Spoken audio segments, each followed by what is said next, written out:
टिपा लिहा. वंचितांचा इतिहास.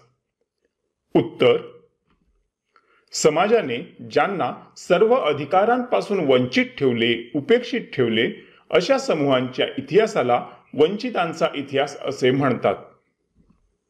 मार्क्सवादी इतिहास लेखनाच्या परंपरेतून वंचितांचा इतिहास लिहिण्याची परंपरा सुरू झाली.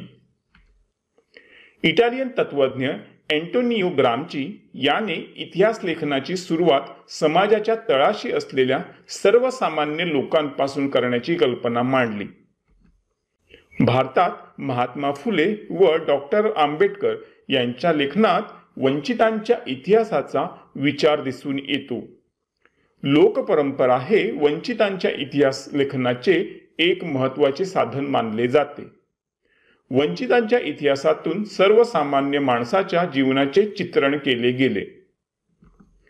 वंचितांच्या इतिहासाला एक महत्त्वाची विचारसरणी म्हणून स्थान मिळवून देण्याचे महत्त्वाचे कार्य रणजित गुहा यांनी केले.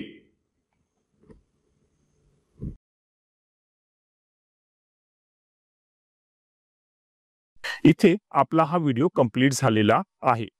तुम्ही आपल्या चॅनलला आठवणीने सबस्क्राइब करा, ह्या व्हिडिओला लाईक करा आणि ह्या व्हिडिओला तुमच्या मित्रमैत्रिणींसोबत शेअर करा आणि कमेंटमध्ये लिहा श्री स्वामी समर्थ.